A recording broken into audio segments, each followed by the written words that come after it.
بسم اللہ الرحمن الرحیم. ناظرین السلام علیکم. پروگرام ویب ٹاک کے ساتھ میں ہوں آپ کا میزبان رضا تابش. ناظرین، سال 2009 گلگت بلتستان کی سیاست میں بڑی اہمیت کا حامل سال ہے. اسی سال پاکستان پیپلز پارٹی نے ایک صدارتی آرڈیننس کے ذریعے گلگت بلتستان کے اندر صوبائی طرز حکومت کے وجود کو ممکن بنایا، اور اسی سال ہی لیجسلیٹو کونسل سے لیجسلیٹو اسمبلیز تک کا ہمارا سفر طے ہوا.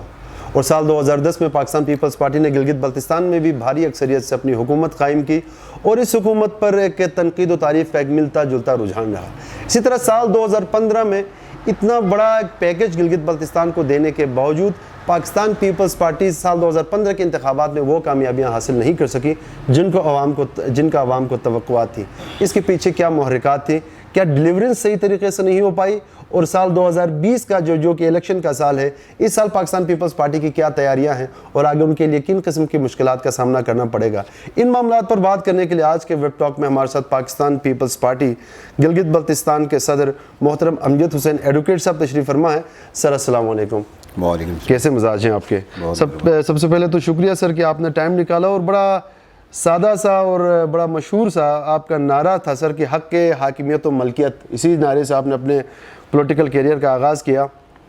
جبکہ اگر ہم تھوڑا سا پیچھے جا کر دیکھ لیں سر کہ جو سرکاری طور پر عوامی زمینوں پر قبضہ کرنے کی جو آپ اکثر بات کرتے ہیں، اس کا آغاز تو پاکستان پیپلز پارٹی کی جب گلگت بلتستان میں حکومت کی مہدی شاہ صاحب یہاں پر وزیر اعلیٰ تھے، چھلمش داس، مقپون داس، اور تھوڑا سا اور اگر ہم پیچھے جائیں تو SSR کا خاتمہ بھی عوامی حلقوں میں یہ بات ہوتی ہے کہ اس کا خاتمہ بھی محترم ذوالفقار علی بھٹو صاحب نے کیا تھا. چونکہ آپ کے سوال کے دو حصے ہیں. ہاں، گلگت بلتستان میں جو SSR کے نفاذ کی جو بات چل رہی ہے، SSR نافذ ہوا تھا گلگت بلتستان بننے سے قبل، اور وہ مہاراجہ کی طرف سے ایک قانون تھا جو کہ کشمیر کے تمام علاقوں میں اس کا نفاذ ہوا تھا. اور گلگت بلتستان میں بھی اس کا نفاذ چونکہ ڈیفیکٹو تھا. جب گلگت بلتستان اور آزاد کشمیر کے 1947 کے بعد کی جو پریپوزیشن ہے، اس میں ہوا یہ کہ جو کشمیر کے تینوں حصے تھے، ان میں سے ایک حصہ انڈیا کے پاس رہا، دو حصے پاکستان کے پاس آ گئے. تو SSR کا جو مہاراجے کا جو قانون تھا وہ 1927 میں نافذ تھا، 1927 سے. اور 1947 میں جب پارٹیشن ہوئی انڈیا پاکستان کی، تو ایک حصہ انڈیا کے پاس جموں کشمیر رہ گیا، آزاد کشمیر پاکستان کے پاس تھا. گلگت بلتستان میں بھی گلگت بلتستان پاکستان کے پاس ڈیفیکٹو صورت میں تھا. جموں کشمیر کے اندر آرٹیکل 370 کے تحت ان کو جو تھوڑے بہت جو رائٹس دیے گئے تھے وہ تو دیے گئے، لیکن جموں کشمیر کے اندر 1947 سے ایک تحریک شروع ہوئی کہ ان کی ڈیمانڈ یہ تھی کہ مہاراجہ کشمیر کا جو SSR کا قانون ہے اس کو انڈین آئین کا تحفظ ملنا چاہیے. تو وہ انڈین آئین کے تحفظ کے لیے وہ جدوجہد کر رہے تھے. پاکستان کے زیر کنٹرول جو علاقے تھے آزاد کشمیر اور گلگت بلتستان میں، روایتی طور پہ تو قانون پریکٹس ہوتا تھا. اب اس صورتحال میں جب جموں کشمیر میں اسٹیٹ سبجیکٹ رول کی کانسٹیٹیوشنل پروٹیکشن کے لیے تحریک چل رہی تھی، انہی دنوں میں گلگت بلتستان میں SSR کے خاتمے کی تحریک چل رہی تھی. اور گلگت شہر کے اندر یہ تحریک چلی ہے. جن لوگوں نے تحریک چلائی، بہت ہمارے بزرگ لوگوں کو سب کو پتہ ہے کہ گلگت کے یہاں کے لوگوں نے تحریک چلائی. اس زمانے میں غلام محمد گون نام سے کشروٹ کے ایک ہمارے معزز ہوتے تھے، اس نے اس تحریک کی مخالفت کی. اور اس تحریک کے نتیجے میں SSR کا جو خاتمہ پریکٹیکلی جو خاتمہ ہوا وہ 1956 میں ہوا گلگت بلتستان سے. ذوالفقار علی بھٹو نے 1974 میں جو 70 میں حکومت اس کو ملی پاکستان میں، جو پاکستان کے دو حصے ہونے کے بعد کی جو پریپوزیشن ہے اس میں بھٹو صاحب کو حکومت ملی. تو ذوالفقار علی بھٹو نے 1974 میں گلگت بلتستان سے راجگی نظام کا خاتمہ کیا تھا. راجگی نظام اور یہاں کے اندر جو FCR کا نظام تھا، ان دونوں کا خاتمہ کیا. راجگی نظام کے خاتمے کے ساتھ ہی بھٹو نے گلگت بلتستان کو عوام کو حق ملکیت دیا تھا. آج جو ہم حق ملکیت کی جو بات کر رہے ہیں وہ کنسیپٹ بنیادی طور پہ بھٹو صاحب کا دیا ہوا ہے 1974 میں. اس نے گلگت بلتستان سے راجوں کے پاس جو اختیار ہوتا تھا، ہماری بیرن زمینوں کا اختیار ہوتا تھا اس کے پاس، جس کو وہ دینا چاہتے تھے اس کو وہ دے سکتے تھے، جس سے لینا چاہتے تھے اس سے وہ لے سکتے تھے. یہ راجگی نظام کا قانون تھا، چونکہ راجا مہاراجا یہاں کے جو ہوتے تھے پرنسلی جو اسٹیٹ کے جو مہاراجے ہوتے تھے ان کے پاس یہ تصرف کا اختیار ہوتا تھا۔ اس اختیار کو کے خاتمہ جو تھا، اس اختیار کا خاتمہ بھٹو صاحب نے 1974 میں کیا۔ 1974 میں بھٹو صاحب نے گلگت بلتستان کے عوام کو مالک بنایا زمینوں کا، اور اس کے بعد اس کی عمل درآمد ابھی شروع ہوئی تھی، مکمل طور پہ اس کی عمل درآمد بھی نہیں ہوئی تھی، تو 1977 میں بھٹو صاحب کو اقتدار سے اس کے اقتدار کا خاتمہ کیا گیا۔ ضیاء الحق نے ملک کے اندر مارشل لا کا نفاذ کیا، اور 1978-79 میں گلگت بلتستان میں نوتو رول، جس کو خالص سرکار کا قانون کہتے ہیں، اس کا نفاذ ہو۔ تو یہ 79-78 میں گلگت بلتستان کے اندر خالص سرکار کا قانون نافذ ہوا۔ ہم یہی بات اب 2016 میں کرتے ہیں۔ 1974 میں بھٹو صاحب نے گلگت بلتستان کو جو حق ملکیت دیا تھا وہ بحیثیت پرائم منسٹر دیا تھا، اور جو خاتمہ کیا گیا ہے وہ ایک سیکشن آفیسر نے کیا ہے۔ وہ سیکشن آفیسر کشمیر افیئر کا ایک سیکشن آفیسر تھا، اس نے گلگت بلتستان کے لیے ایک قانون کا نفاذ کیا۔ اس کے پاس نہ قانون سازی کا اختیار تھا، نہ اس کے پاس ادروائز کوئی اختیار تھا۔ ہم اسی لیے کہتے ہیں کہ جو بھٹو صاحب کا 1974 کا قانون ہے، حق ملکیت ہے، یا پاکستان کا آئین جو حق دیتا ہے گلگت لوگوں کو، پاکستان کے عوام کو یا پاکستان کے صوبوں کو، اسی طرح کا حق مانگتے ہیں ہم۔ اسلامی بات ہی کرتے ہیں، یہ اسلامی قانون کے تحت بھی لوگ اپنے ملکہ زمینوں کے مالک ہوتے ہیں، وہ ان کو حریم البلد کہتے ہیں، اسی طرح وہ اپنے حریم کے مالک قرار پاتے ہیں۔ ہم کوئی نئی بات نہیں کرتے ہیں، ہم یہ سب کچھ اسلامی اصول کے تحت کرتے ہیں، پاکستان کے آئین کے تحت کرتے ہیں، یا بھٹو صاحب کا 1974 کا دیا ہوا ایک کنسپٹ ہے، اس کی ہم امپلیمنٹیشن چاہتے ہیں، تو اس کے لیے ہم جدوجہد کر رہے ہیں۔ لیکن عوام نے آپ کو مینڈیٹ دیا تھا امجد صاحب، جب پیپلز پارٹی کی یہاں پر حکومت تھی تو تب اس کے خاتمے کے لیے کام کیا جا سکتا تھا، تب تو آپ کی طرف سے نہ کوئی ایسی ایکٹیویٹی نظر آئی، نہ کوئی ایسے اقدامات۔ جو ہی پاکستان پیپلز پارٹی کی حکومت کا یہاں پہ خاتمہ ہوتا تو آپ یہ نعرہ لگا کر دوبارہ سے اپنے سیاست کا آغاز کیا آپ نے۔ بات یہ ہے کہ ہم نے سیاست کا آغاز جب سے مجھے پیپلز پارٹی کی ذمہ داری ملی ہے، جو 2016 میں ملی، میں اپنے ذہن کے حساب سے، اپنے لوگوں کے ساتھ اٹیچمنٹ کے حساب سے ہم اپنی پارٹی کو لے کے آگے چلیں گے۔ یہ ہمارے جذبات ہیں یا ہمارے احساسات ہیں یا یہ ہمارا ویژن ہے، جس کو ہم نے پیپلز پارٹی کے اندر سے اس تحریک کو جنم دیا، گلگت بلتستان کے عوام کے پاس گئے۔ ہمارے موقف کو آج تک کسی نے رد نہیں کیا، کسی نے اس کے مخالفت نہیں کی، نہ ہی کسی کے اندر یہ جرات ہے کہ اس موقف کی کسی نے کوئی مخالفت کر سکے، چونکہ یہ موقف ایسا ہے جو کہ انٹرنیشنل قوانین کے تحت ہے، پاکستان کے آئین کے تحت ہے، پاکستان کے قوانین کے تحت ہے، اور اسلام کے اصولوں کے تحت ہے۔ ایک ہمارا حق تھا جو کہ ایک مطلب کسی کتاب میں بند تھا، اس کو ہم نے اجاگر کیا۔ کوئی بڑی بات نہیں ہے، یہ صرف اجاگر کر کے لوگوں کو یہ شعور دیا کہ یہ آپ کا حق ہے، اس حق کو غصب کیا گیا ہے، یہ 1978 سے غصب ہوا ہے۔ اس غصب شدہ حق کو ہم لینے کی جدوجہد کر رہے ہیں، اور اس کے لیے قانون سازی کی ضرورت ہوگی۔ جب تک گلگت بلتستان کی اسمبلی اس پہ قانون سازی نہیں کرے گی، یہ حق غصب رہے گا، اور اس کے اوپر قانون سازی کا اختیار گلگت بلتستان اسمبلی کو ہے۔ ہماری اسمبلی کو ہم نے 2016 میں ہی ہم نے بل جمع کرایا، کہ ملکیت کا بل اسمبلی میں جمع کرایا۔ ہماری جو گزشتہ اسمبلی تھی، 24 جو ممبران تھے، بعد میں 33 بنے، ان 33 ممبران کے ساتھ وہ تقریباً 5 سال رہا ہمارا وہ بل، لیکن ان لوگوں کو شاید اس بات کا احساس نہیں تھا اس بل کی اہمیت کیا ہے، اس بل کے لوگوں کے ساتھ اٹیچمنٹ کیا ہے، یا لوگوں کے حقوق کے اوپر اس بل کے اثرات کیا ہوں گے۔ اصل بات یہ ہوتی ہے کہ بات کو سمجھنے کی ہوتی ہے۔ جس کے پاس بھی کوئی ذمہ داری جاتی ہے علاقے کی یا کسی پارٹی کی، وہ اپنے احساسات کے حساب سے، اپنے ویژن کے حساب سے اپنے پلانز ترتیب دیتا ہے۔ باقی پیپلز پارٹی کی دور حکومت میں کوئی الاٹمنٹ نہیں ہے۔ الاٹمنٹ کا سلسلہ شروع ہوا ہے 1979 سے شروع ہوا، اور 1986 تک یہ سلسلہ چلتا رہا۔ 1986 میں اس کے اوپر پابندیاں لگی ہیں۔ امجد صاحب، آپ نے حق حاکمیت و ملکیت کا نعرہ لگا کر تقریباً عام گلگت بلتستان بھر کے لوگوں کے جذبات کی ترجمانی کی، اور آپ کے کال پر لوگ باہر نکلے بھی، دیکھا آپ نے بلتستان میں، گلگت میں، غزر میں کامیاب جلسے بھی کیے۔ لیکن ایسا کیا ہوا کہ اچانک آپ ایک پریس کانفرنس کرتے ہیں اور حق کے حاکمیت کے نعرے سے دستبردار ہو جاتے ہیں؟ آپ پر کوئی ایسی کچھ نادیدہ قوتوں کا کوئی پریشر آپ کو تھا کہ یعنی آپ کو لگا کہ نہیں یہ ممکن، اس کا حصول ممکن نہیں ہے آگے؟ اگر حصول ممکن نہیں ہے تو کیا وجوہات ہیں؟ ایسا کبھی بھی نہیں ہو سکتا ہے۔ میری پوری پولیٹیکل تاریخ میں، کیریئر میں کبھی دباؤ کا سامنا نہیں رہا۔ ہم لوگوں کے حقوق کی بات کرتے ہیں، ہم اپنے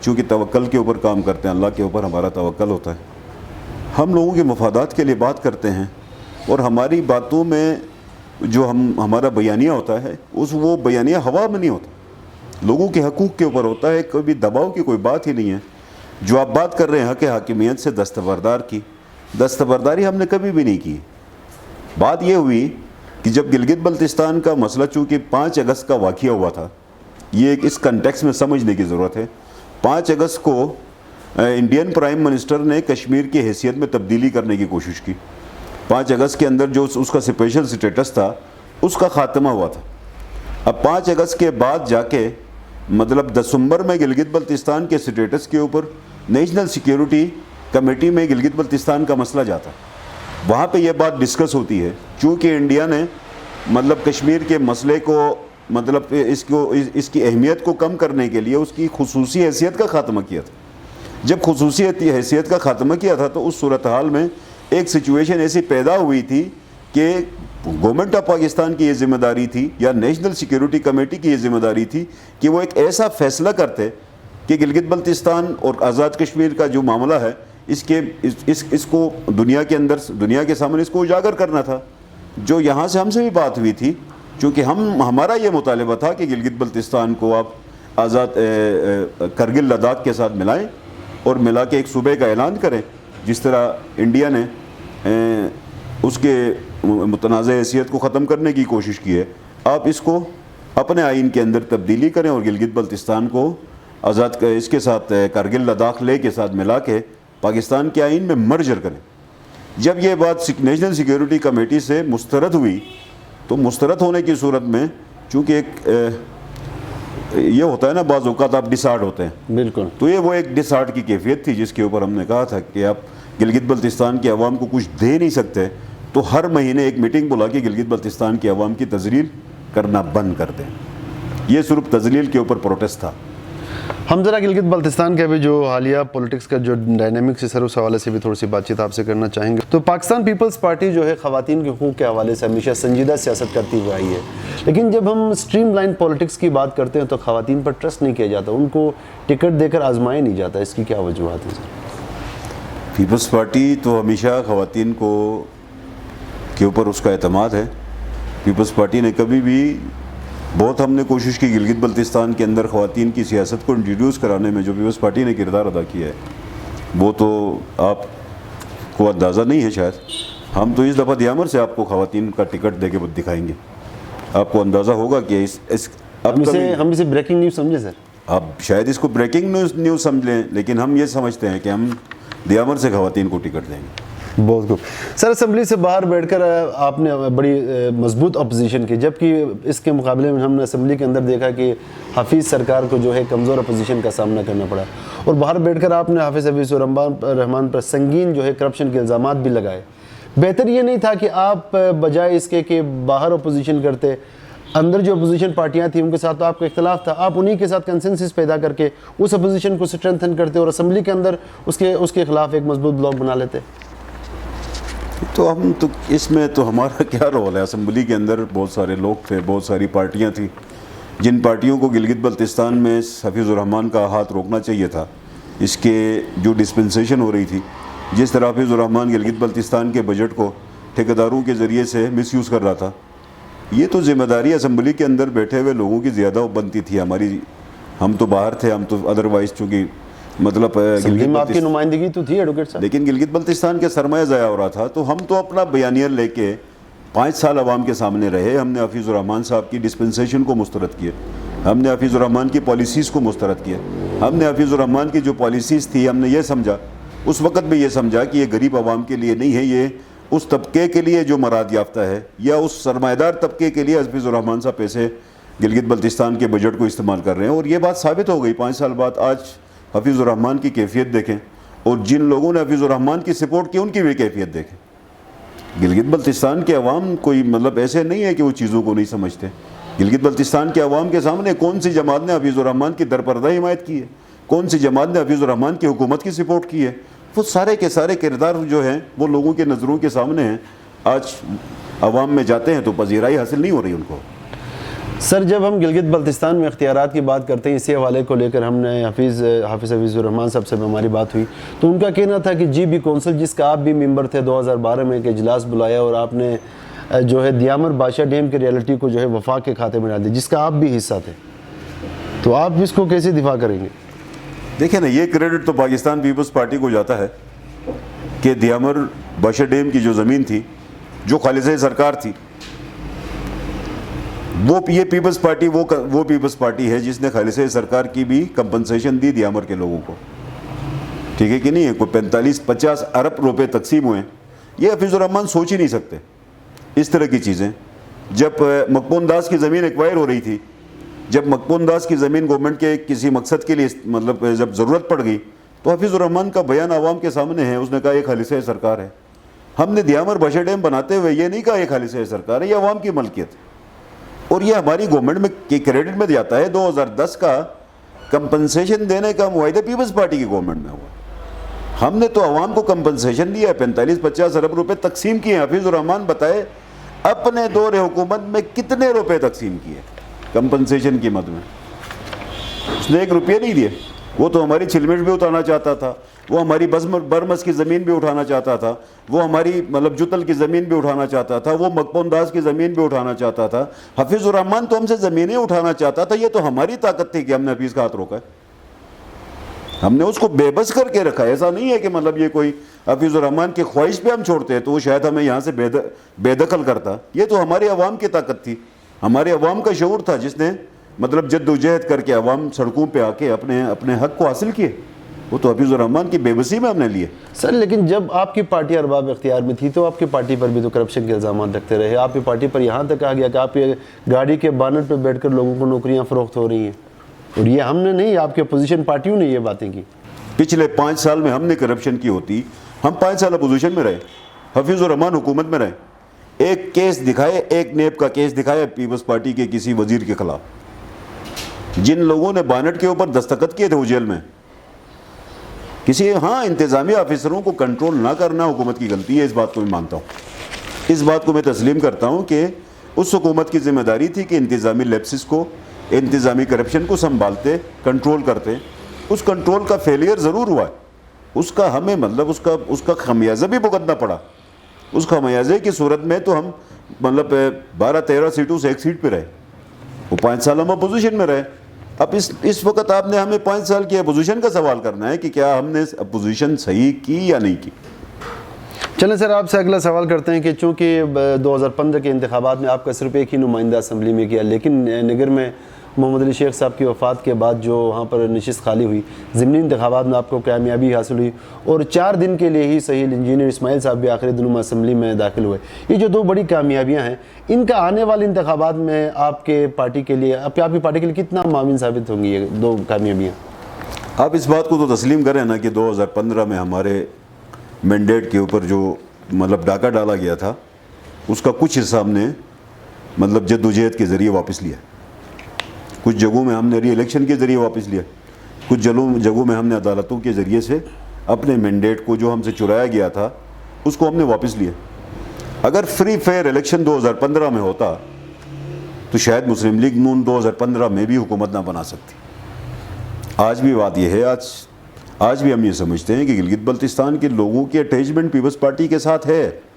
پیپلز پارٹی کے چہرے کو خراب کرنے کی کوشش کی گئی ہے، اس محسن شخصیت پہ لگایا جاتا ہے جس نے گلگت بلتستان کے لوگوں کو حق ملکیت دی، جس نے گلگت بلتستان کے گئیوں اور عوام کو سے راجگی کا خاتمہ کیا، جس نے FCR کا خاتمہ کیا، جس کی محبت گلگت بلتستان کے عوام کے ساتھ جو اس وقت تھی آج بھی موجود ہے سبسڈیز کی شکل میں، اس کی بھی کریکٹر اسیسینیشن کی گئی۔ آج بھی یہ رومر، یہ پروپیگنڈا کیا جاتا ہے کہ SSR کا خاتمہ بھٹو نے کیا۔ یہ ظلم ہوگا اس شخصیت کے اوپر جس نے گلگت بلتستان کے لیے، دیکھیں پیپلز پارٹی اس خطے کے ساتھ 72 سال 70 سال تو ہوئے ہیں پاکستان کے ساتھ الحاق کے بعد۔ اس پاکستان کے اندر بہت ساری اور حکومتیں آئی ہیں، قائد اعظم محمد علی جناح کی بھی حکومت رہی، اس کے بعد جتنی حکومتیں سول حکومتیں رہی، ڈیموکریٹک حکومتیں رہی، آمریتیں رہی، اور مطلب پھر ڈیموکریٹک حکومتیں رہی، اس میں پاکستان پیپلز پارٹی کے اصلاحات کو نکالیں تو کچھ بھی نہیں بچتا، یہ پاکستان پیپلز پارٹی ہے جو اس خطے کو دے گی، وہ دیا ہے، دے گی اور آئندہ بھی دے گی۔ ابھی آپ دیکھیں نا کہ 5 سال مسلم لیگ نون کی حکومت تھی، اس نے 2009 کے گورننس آرڈر کا چہرہ بگاڑ کے واپس چلے گئے۔ سپریم کورٹ کی ججمنٹ آئی، اس کو عبوری صوبہ بناؤ کہا۔ عمران خان پچھلے 2 سال سے گلگت بلتستان کا نام نہیں لے رہا، اس کو گلگت بلتستان کا پتہ ہی نہیں ہے، وہ گلگت بلتستان کو کچھ کرنا ہی نہیں چاہتا، وہ گلگت بلتستان کے سیاحت کے پوٹینشل کے اوپر بات کرتا ہے۔ وہ تو ہمیں بھی پتہ ہے ہمارا پوٹینشل ہے، تم کیا بات کر رہے ہے، تم نے اس کے اندر انویسٹمنٹ کیا کی ہے۔ وہ یہ سمجھتا ہے کہ وہ شاید وہ ہمارے سیاحت کے پوٹینشل پہ وہ ہماری مطلب جو سروسز ہیں وہ ہمیں بیٹر اور بیٹر پتہ نہیں اس طرح کی سروسز ہمیں دینا چاہتا ہے۔ بھائی ہم قوم ہے، ایک خطے کے مالک ہیں، اس خطے کے ہمارے رائٹس، ہمارے حقوق، ہم اس کے مالک ہیں، فیصلہ ہم کریں گے۔ اور پچھلے 2 سال سے گلگت بلتستان کو دیا کیا ہے اس نے؟ وہ الیکشن لڑنا بھی چاہتا ہے گلگت بلتستان میں، اب دیکھیں گے ہوتا کیا ہے۔ سر گلگت بلتستان کے عوام پیپلز پارٹی پر اعتماد تو کر لیتی ہے، آپ کو اسمبلی میں تو بھجوا دیتی ہے، لیکن ہم نے دیکھا ہے کہ پھر کچھ سرکاری عہدوں کے لیے 2 بڑی شخصیات، جعفر شاہ صاحب، پھر اس سے پہلے بھی ایک، اس دفعہ بھی ایسا نہ ہو کہ عوام آپ پر اعتماد کرے اور آپ ڈیپینڈ کرتا ہے یہ تو، چونکہ ہم تو عوام کے سامنے، ہمارا کردار عوام کے سامنے، محض ہم کسی نوکری کے لیے سیاست نہیں کرتے۔ ایسا نہیں ہے کہ مطلب میں جج بننا چاہتا ہوں، مجھے 2014 میں جج بنانے کی آفر کی گئی تھی، یہ جج تو میں نے ہمیشہ مسترد کیا۔ جج بننے کے اندر میری اہلیت ہے ہی نہیں، نہ مجھے مطلب مراحل چاہیے، نہ مجھے مطلب پروٹوکول چاہیے، اس طرح کی چیزوں میں ہم ہیں نہیں۔ ہم گلگت بلتستان کے لوگوں کے ساتھ رہنا چاہتے ہیں، ان کی سیاست کرنا چاہتے ہیں، ان کے حقوق کو اجاگر کرنا چاہتے ہیں، ان کے لیے جد و جہد کرنا چاہتے ہیں، اس کے لیے عہدے کی ضرورت نہیں ہے۔ میں پچھلے 5 سال اسمبلی کا الیکشن ہارنے کے بعد بھی میں نے جد و جہد کی عوام کے سامنے، میں عوام کے ساتھ رہا ہوں پچھلے 5 سال۔ مجھے فخر ہے، مجھے اس بات کا مجھے بہت زیادہ مطلب گلگت بلتستان کے عوام کا احسان ہے کہ پچھلے 5 سال میں حفیظ الرحمان سے زیادہ احترام تھا میرا۔ حفیظ الرحمان کا وزیر اعلیٰ ہونے کے باوجود میری زیادہ عزت تھی، میرا زیادہ احترام تھا۔ یہ لوگوں کا احترام جو گلگت بلتستان کے عوام دیتے ہیں، یہ بہت بڑی چیز ہوتی ہے۔ عوام کی طرف سے احترام دینا بہت بڑی چیز ہوتی ہے، عہدوں سے نہیں آتی احترام۔ سر لیکن ایک اور بات کی، آپ کہتے ہیں کہ پاکستان پیپلز پارٹی کی ساکھ کو نقصان پہنچانے کی کوشش کی جا رہی ہے، جبکہ ہم نے خود دیکھا کہ آپ کی پارٹی قیادت آپ کو چھوڑ کر جا رہی ہے، تو اس کا مطلب ہے کہ پارٹی کے اندر کنسنسس کی کمی ہے کیا ہے؟ محترم جعفر شاہ صاحب جو ہے آپ کے صوبائی صدر تھے، اچانک سے چھوڑ کر جو ہے پاکستان تحریک انصاف میں چلے گئے۔ جعفر شاہ پارٹی کے اندر بھی تو کچھ معاملات ہیں۔ دیکھیں جعفر شاہ صاحب کے علاوہ بھی تو 20-25 گلگت بلتستان میں الیکٹیبلز تھے، لیکن جعفر شاہ صاحب آپ کی قیادت کر رہے تھے یہاں پہ۔ دیکھیں ہماری صوبائی صدارت اس نے کی ہے 11 سال، اس کے بعد مطلب جب اس نے گلگت بلتستان کے صوبائی پیپلز پارٹی کی صوبائی صدارت کا الیکشن لڑا، میرے ساتھ ہی لڑا، اس کو مطلب شاید گلگت بلتستان کے عوام سے وہ پذیرائی نہیں ملی جو مجھے ملی، مطلب ورکروں نے میری طرف زیادہ کوئی توجہ کی، جس کی وجہ سے اس کی نسبت میرے پاس کچھ زیادہ حمایت حاصل ہوئی، جس وجہ سے مجھے پیپلز پارٹی کا صدر بنایا گیا۔ اس کے بعد مطلب اس کا پی ٹی آئی میں جانا، مطلب وہ اس کا اپنا فیصلہ ہے، وہ فیصلہ ابھی الیکشن آ رہے ہیں، اس وقت بھی اس کو بہت سارے سوالات کا سامنا ہے۔ سال 2020 کا جو الیکشن ہے وہ پچھلے الیکشن سے کتنا مختلف ہے؟ چونکہ اس دفعہ آپ اپنے ایک سابق جو ہے صدر ہیں اس کے پارٹی کے خلاف بھی الیکشن لڑنے جا رہے ہیں۔ دیکھیں 2020 کا الیکشن میں ہم گلگت بلتستان کے عوام کے پاس جا رہے ہیں، ہمیں گلگت بلتستان کے عوام کے پاس ہم اپنا بیانیہ لے کے جا رہے ہیں۔ ہم ان کو یہ کہتے ہیں کہ 2-3 گراؤنڈز ہیں جن کے اوپر ہم گلگت بلتستان کے عوام سے تعاون مانگتے ہیں۔ ہم تو ایک بات یہ کرتے ہیں کہ ہم گلگت بلتستان کے عوام کے نیچرل ریسورسز جو ہیں، آپ کے پوٹینشلز ہیں، ان میں ہم آپ کو مالک بنانا چاہتے ہیں، گلگت بلتستان کے عوام کو مالک بنانا چاہتے ہیں، اس کے لیے ہم اپنی جدوجہد کرتے ہیں۔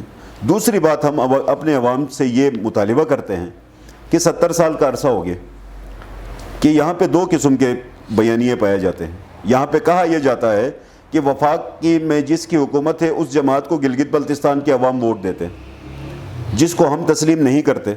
مشرف کی جب گورنمنٹ تھی تب بھی گلگت بلتستان کے عوام نے مشرف کی حکومت کو مسترد کیا تھا، پیپلز پارٹی کو مینڈیٹ دیا تھا۔ اس کے علاوہ بھی جب 2009 میں الیکشن ہوا تھا، گلگت کے دونوں حلقوں سے پاکستان پیپلز پارٹی ہاری تھی اور دیگر حلقوں سے بھی ہاری تھی۔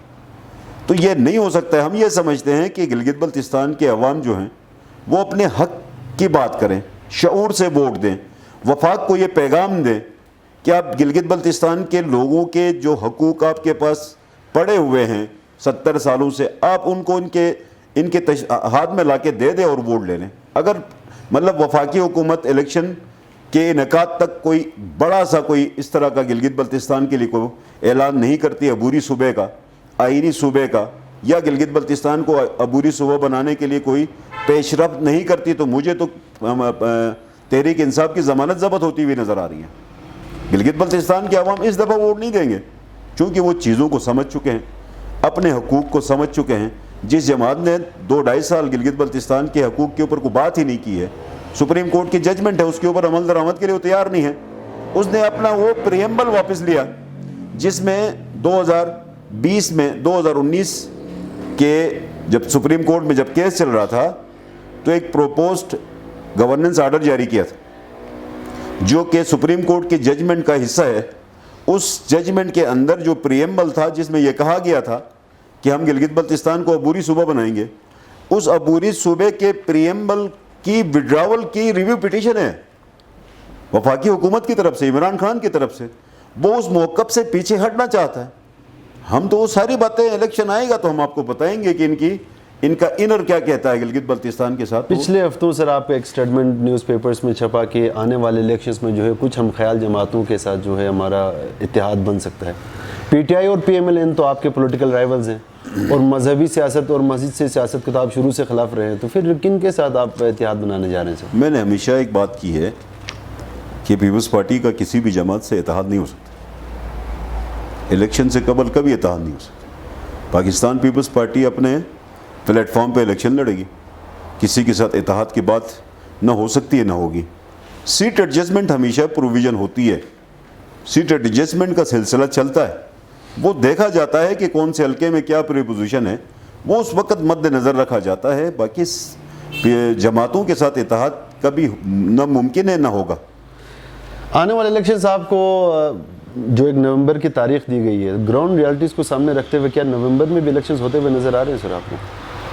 چونکہ یہاں کے جو موسم کے جو صورتحال ہوتا ہے وہ کافی سخت سردی ہوتی ہے. کبھی یقین اس بات کا ہے کہ نومبر 15 میں الیکشن ہوں گے گلگت بلتستان کے, اور اس کے لیے مطلب تمام جماعتوں نے اتفاق رائے بھی کی ہے. الیکشن کمیشن کی رائے بھی جماعتوں کے ساتھ ہے, اور پاکستان کے حکومت کے جو ایوان ہیں ان کی بھی سپورٹ اسی بات پہ ہے. تو زیادہ امید یہ ہے کہ نومبر 15 تک گلگت بلتستان کے صوبائی اسمبلی کے الیکشن ہوں گے. اگر نہ ہو تو یہ بہت بڑا ڈیزاسٹر ہوگا, بہت بڑا نقصان ہوگا. 2015 کے الیکشنز میں بھی آپ نے کہا تھا کہ پری پول لیگنگ کا آپ نے خدشے کا اظہار کیا تھا. کیا اس دفعہ آپ کو الیکشنز فری اینڈ فیئر ہوتے ہوئے نظر آ رہے ہیں سر؟ دیکھیں, الیکشن فری اینڈ فیئر ہونے کے لیے جو لوازمات ہوتے ہیں وہ مور اور لیس جو انتظامی مشینری بہت زیادہ اپنے معاملات کے اوپر مطلب ایکٹیویٹ ہوتی ہے تو وہ تو ہوگی. وہ ایسا نہیں ہو سکتا ہے کہ مطلب 2015 کے الیکشنز کی طرح یہاں پہ مطلب وہ مشینری نہ چلے. لیکن پھر بھی چونکہ ووٹ چوری نہیں ہو سکتا ہے, بہت سارے اور اداروں کا اس کے اندر رول ہوتا ہے, عدلیہ کا رول ہوتا ہے. عدلیہ ایک سٹرانگ عدلیہ اپنا رول پلے کرتی ہے, الیکشن کمیشن اپنا رول پلے کرتا ہے, ریاست کے ادارے اپنا رول پلے کرتے ہیں, انتظامی ادارے اپنا رول پلے کرتے ہیں. آپ سے میرا آخری سوال ہے کہ الیکشن سر پر ہیں, یہ بات بھی باہر گردش کر رہی ہے کہ پاکستان پیپلز پارٹی کے اندر 2 دھڑے بنے ہوئے ہیں, مہدی شاہ گروپ اور ایک آپ کا گروپ ہے. تو اگر ایسا ہے تو یہ آنے والے الیکشن میں تو آپ کے لیے انتہائی خطرناک بات ثابت ہوگی. دیکھو, پیپلز پارٹی میں ہمیشہ کہتا ہوں میں واحد خوش قسمت صدر ہوں جس کے اوپر اختلاف نہیں ہے. میرا ایک ورکر بھی اختلاف کرے تو میں یہ صدارت ادھر چھوڑنے کے لیے تیار, یہ میرے ہاتھ میں. آج مہدی شاہ صاحب کہے میں صدارت سے استعفیٰ دینے کے لیے تیار. میں صدارت سے چمٹا ہوا نہیں ہوں, میں نے صدارت ڈیمانڈ کر کے نہیں لائی, یہ مجھے صدر مہدی شاہ نے بنایا, مجھے صدر پیپلز پارٹی کے ورکروں نے بنایا. ایک ورکر بھی ناراض ہو گیا اسی دن چھوڑتا ہوں. آپ اسی لیے دیکھیں, ہم عہدے کے لیے بات نہیں کرتے, جو بھی بنے ہیں وزیر اعلیٰ جو مرضی بنے, یہ وزیر اعلیٰ کا عہدے کی اہمیت نہیں ہے, وزیر کے عہدے کی اہمیت نہیں ہے, مشیر کے عہدے کی اہمیت نہیں ہے.